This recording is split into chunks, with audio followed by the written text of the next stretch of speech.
લીલું લસણ રેગ્યુલર ખાવામાં આવે તો તે આપણી રોગપ્રતિકારક શક્તિ વધારે છે, શ્વાસ સંબંધિત રોગોમાં ફાયદો કરે છે, પાચનતંત્ર મજબૂત બનાવે છે, ખરાબ કોલેસ્ટ્રોલને ઘટાડી અને હૃદય સંબંધિત બીમારીમાં પણ ખૂબ જ ફાયદાકારક છે. તો આ લીલા લસણના ફાયદા આપણે આખું વર્ષ મેળવી શકીએ એના માટે આજે આપણે આને સ્ટોર કરવાની 3 અલગ અલગ રીત જોઈશું. તો વિડીયો તો તમને પસંદ આવશે જ, તો વિડીયોને એક લાઇક કરી ચેનલને સબસ્ક્રાઈબ જરૂરથી કરી નાખજો. તો ચલો વિડીયોની શરૂઆત કરી દઈએ. અહીં મેં 1 કિલો લસણ એને વ્યવસ્થિત સાફ કરીને લઈ લીધું છે. ઉપરના એના જે રેસાને હોય તે કાઢી અને પછી મેં વ્યવસ્થિત પાણીમાં આને ધોઈ અને કોટનના કપડામાં પોળું કરી અને 3 થી 4 કલાક પંખા નીચે રાખી દીધું હતું, જેથી તેની બધી જ માટી અને ગંદકી નીકળી જાય અને સરસ પાંદડા ડ્રાય થઈ જાય. પાંદડા સરસ ભેજવાળા ન રહે, ડ્રાય એટલે સૂકવવાના નથી આપણે, પણ પાણીનો ભાગ ન રહે એટલે આપણે સૂકવવાના છે. હવે આમાંથી જે જાડીને મોટી મોટી કળીઓ છે ને એને હું અલગ કાઢી લઉં છું. તો આવી રીતના કળીઓ અલગ કાઢી અને પહેલી રીતમાં આપણે આને સુધારવાનું છે. તો ડાયરેક્ટ જો તમે લસણ સુધારો ને તો નખ બળવા માંડે, અથવા તો અંગૂઠામાં જો કાપા હોય લેડીઝને તો એમાં પણ બળતરા થવા માંડે. તો એક હું તમને સરસ રીત બતાવું લસણને સુધારવાની. આપણે એક રબર બેન્ડ લઈ અને ચડાવી લઈશું આની ઉપર. ઉપરનો જે સફેદ ભાગ હોય એનાથી થોડુંક નીચે આપણે રબર રાખવાનું છે. આવી રીતે તમે એકસાથે ઘણું બધું લસણ સુધારી શકો છો. સાથે જ નીચે જે પાંદડાનો ભાગ હોય એમાં પણ છેડે આપણે રબર પહેરાવી દઈશું. તો આવી રીતના તમે ઘણું બધું લસણ સુધારવું હોય તો નાના નાના ઘણા બધા બંચ બનાવીને લસણને સુધારી શકો છો. તો આ એકદમ સરળ રીત છે. તમે એક એક બે બે કળી સુધારવા જાઓ તો ટાઈમ ખૂબ જ જતો હોય છે, જ્યારે આમાં ઓછા ટાઈમમાં ઘણું બધું લસણ તમે સુધારી શકશો. હવે આ કળીઓ જાડી હોવાથી હું આમાં જરાક આવી રીતના કટ લગાડી લઉં છું, એટલે એકદમ ઝીણું ઝીણું સુધારી શકાય. જો તમે એકદમ ઝીણી અને પાતળી કળી લેતા હોય તો આવી રીતના કટ લગાડવાની જરૂર નથી.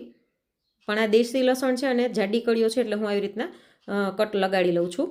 તો બધી કળીઓમાં આવી રીતના કટ લગાડ્યા પછી આપણે આને નીચે રાખી દઈએ અને એક મોટું ચાકુ લઈ લઈશું. તમને આટલું બધું લસણ એકી સાથે ન ફાવે તો તમે થોડું થોડું લસણ લઈને પણ કરી શકો છો આવી રીતના. અને મોટું ચાકુ લઈને આવી રીતના આપણે એકી સાથે સુધારી લઈશું. તો ખૂબ જ ઝડપથી એકદમ ઝીણું ઝીણું સુધારી શકાશે અને હાથમાં કે નખમાં જરાય બળતરા નહીં થાય. શિયાળામાં તો આપણે લીલું લસણ ખાતા જોઈએ, પણ જ્યારે સિઝન ન હોય ને ત્યારે દાળ શાકમાં કે શેમાં નાખ્યું હોય ને તો ખૂબ જ ટેસ્ટી લાગતું હોય છે. અને ખાસ કરીને ચોમાસામાં વરસતા વરસાદમાં આ લીલા લસણના કુંભણિયા ભજીયા ખાવાની ખૂબ જ મજા પડી જાય છે. તો જો તમે લસણને સ્ટોર કરીને રાખ્યું હોય ને તો આવી રીતના તમે ચોમાસામાં પણ એનો ઉપયોગ કરી શકો. તો રબડ આવે ત્યાં સુધી આપણે આને કટ કરી લઈશું અને પછી રબડ કાઢી નાખું છું હું. તમને જો આવી રીતના કાઢીને ન ફાવે તો રબરને તમે થોડુંક પાછળ કરતા જઈને ઝીણું ઝીણું સુધારતા જઈ શકો છો. તો આવી રીતના બીજું રબડ આવે ત્યાં સુધી સુધારીશું અને પછી બીજા રબરને પણ કાઢી અને પાંદડાને પણ આપણે એકદમ ઝીણા ઝીણા સુધારી લઈશું. આમાં આપણે બધું જ લેવાનું છે, સફેદ ભાગ અને પાંદડા બધું જ. તો જો મેં અહીં લસણને સુધારી લીધું છે. તમારે જેટલું સ્ટોર કરવું હોય એ પ્રમાણે તમારે લસણને સુધારવાનું. હવે આ લસણને જો તમે આમનામ સ્ટોર કરી નાખશો ને તો જ્યારે કાઢવું હશે ને તો પાંદડા અને બધું ચોંટી ગયેલું હશે. તો એના માટે આપણે શું કરશું કે આ બધા લસણને એક મોટા બાઉલમાં લઈ લઈએ અને હવે આની અંદર 1 ચમચી મીઠું નાખી દઈશું. આવી રીતના કરવાથી લસણના જે લીલા પાંદડા છે તે અંદરો અંદર ચોંટશે નહીં, છૂટું છૂટું રહેશે અને જ્યારે પણ કાઢવું હશે ત્યારે સરળતા રહેશે. તો મીઠું નાખીને સહેજ આપણે આને મિક્સ કરી લઈએ અને હવે આને આપણે ઝીપલોક બેગમાં ભરી દઈશું. તો આ ફૂડ ગ્રેડેબલ ઝીપલોક બેગ છે. તો આમાં સ્ટોરેજ કરવાથી પ્લાસ્ટિકનું જરાય નુકસાન નહીં થાય અને આપણી વસ્તુ પણ એવી ને એવી સારી રહેશે. તો ઝીપલોક બેગની અંદર આપણે આ બધું જ લસણ ભરી દઈએ અને લસણ ભર્યા પછી આની અંદરથી આપણે જેટલી થઈ શકે એટલી હવા કાઢી લેવાની છે. લસણને એવી રીતના નીચેના ભાગમાં કરી અને હવાને આવી રીતના કાઢતા જઈશું. મારે 3 અલગ અલગ રીત બતાવવાની હતી એટલે મેં ઓછું ભર્યું છે, પણ તમે ઈચ્છો તો આખું ઝીપલોક બેગ ભરીને આવી રીતના સ્ટોર કરી શકો છો. તો બધી હવાને આવી રીતના આપણે કાઢતા જઈશું અને પછી બેગને બંધ કરી દઈશું. આવી રીતના કર્યા પછી આને ફોલ્ડ કરી અને ફ્રીઝરમાં રાખી દેશો તો આખું વરસ લસણ આવું ને આવું રહેશે. કલર, સુગંધ જરાય નહીં બદલાય અને જ્યારે પણ કાઢવું હોય ત્યારે બેગ ખોલીને અંદરથી 1-2 ચમચી કાઢીને પાછું અંદર ફ્રીઝમાં મૂકી શકો છો, ફ્રીઝરમાં. હવે બીજી રીત જોઈ લઈએ. બીજી રીતમાં અહીં મેં લસણના આવી રીતના નાના નાના બંચ બનાવી લીધા છે, જેમાં મેં જાડી પાતળી બધી મિક્સ કળીઓ લઈ લીધી છે. હવે આ રીતમાં આપણે આના પાંદડાનો ઉપયોગ નથી કરવાનો, ખાલી જે સફેદ ભાગ હોય ને એટલો જ આપણે ઉપયોગમાં લેશું. પણ આના જે પાંદડા છે એને આપણે ફેંકી નથી દેવાના. આને તમે અત્યારે રનિંગમાં સુધારીને શાકમાં ને એમાં ઉપયોગમાં લઈ શકો છો, ચટણીમાં નાખી શકો છો, અથવા તો હું જે ત્રીજી રીત બતાવવાની છું એમાં પાંદડાનો ઉપયોગ થઈ જશે. તો આને આપણે અત્યારે સાઈડમાં રાખી દઈએ. તો આવી રીતના નાના નાના બંચ તમે ઘણા બધા તૈયાર કરીને રાખી શકો છો. અને ખાસ કરીને વર્કિંગ વુમન હોય અને લસણ સુધારવાને એનો ટાઈમ ના હોય તો આ રીત તમને ખૂબ જ ઉપયોગી થશે. તો આપણે એક સિલ્વર ફોઇલ લઈ લઈએ. આને આપણે કટ કરી લઈશું. તો નાના નાના બંચ બનાવું છું એટલે હું આને નાના 2 ટુકડામાં કટ કરી લઈશ. ફ્રેન્ડ્સ, તમે લીલા લસણને સ્ટોર કરીને રાખો છો કે નથી રાખતા, અને કયા શહેરમાંથી મારા વિડીયો જોઈ રહ્યા છો તે મને કોમેન્ટમાં જરૂરથી જણાવજો. તમારા બધાની કોમેન્ટ્સ વાંચીને અમને ખૂબ જ પ્રોત્સાહન મળતું હોય છે. તો આવી રીતના નાના 2 ટુકડામાં કટ કરી અને હવે આપણે આની અંદરથી રબડ કાઢી લઈશું. અને આને આપણે ક્રોસમાં રાખવાનું છે આવી રીતના, એટલે વ્યવસ્થિત પેક થઈ શકે. તો ક્રોસમાં રાખી અને પછી આને આપણે સિલ્વર ફોઇલને વ્યવસ્થિત એરટાઇટ થાય એવી રીતના બંધ કરવાનું છે. દબાવતા જઈને કરીશું એટલે હવાનો ભાગ ન રહે. તો ટૂંકમાં આવી રીતના આપણે બુકે તૈયાર કરવાના છે લીલા લસણના, અને નીચેનો અને ઉપરનો ભાગ પણ દબાવીને એકદમ પેક કરી લઈશું અને ટાઈટ દબાવી લઈશું એટલે જરાય પણ હવા ના રહે. તો એવી રીતના બીજા લસણનો બંચ પણ હું તૈયાર કરી લઈશ. તો અહીં મેં બંને તૈયાર કરી લીધા છે. હવે જો મેં પહેલાં જે સ્ટોર કરીને રાખ્યું હતું ને હું તમને બતાવું. જ્યારે પણ તમારે લીલું લસણ ઉપયોગમાં લેવું હોય તો ઝીપલોક બેગમાંથી આજે આપણે બુકે બનાવ્યું છે એ કાઢી લઈશું અને આને ખોલી અને આમાંથી લસણની કળીઓ ઉપયોગમાં લઈ લઈશું. અને પછી ફરીવાર તમે આ જ સિલ્વર ફોઇલમાં વીંટી શકો છો, અથવા તો તૂટી ગયું હોય તો તમે બીજા સિલ્વર ફોઇલમાં પણ વીંટી અને રાખી શકો છો. તો વર્કિંગ વુમન માટે આ ખૂબ જ સરળ પદ્ધતિ છે, સુધારવાની કે કંઈ ઝંઝટ નહીં. તરત જ લાવી અને સાફ કરીને આવી રીતના ભરીને મૂકી શકો છો. તો જોઈતી હોય એટલી લસણની કળીઓ કાઢી લઈશું અને બાકીની પાછી અંદર મૂકી અને ફરીવાર આપણે આને એરટાઇટ પેક કરી લઈશું. અને આવી રીતના કર્યા પછી આને આપણે એમનેમ નથી રાખવાનું, ઝીપલોક બેગમાં રાખવાનું છે.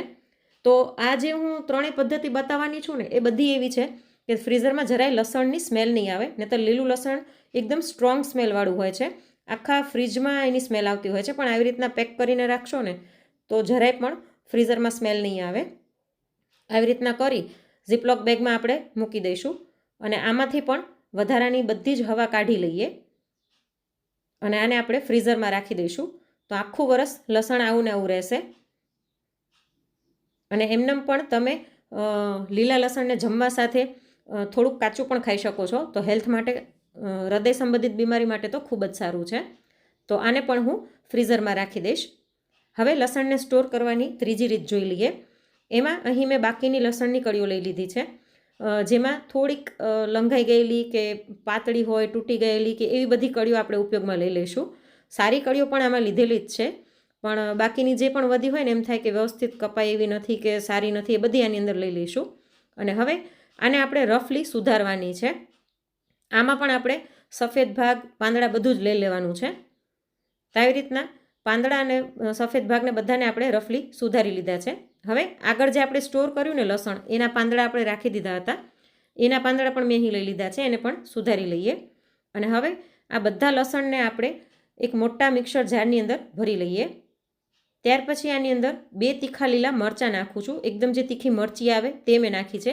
એનાથી તીખાશ છે તે પ્રિઝર્વેટિવનું કામ કરશે. સાથે 1 ચમચી મીઠું નાખી દઈએ, એ પણ પ્રિઝર્વેટિવનું કામ કરશે. અડધો લીંબુનો રસ નીચોવી દઈએ અને સાથે 1 ચમચી તેલ નાખી દઈશું, જેનાથી આનો કલર આવો ને આવો ગ્રીન જળવાયેલો રહેશે.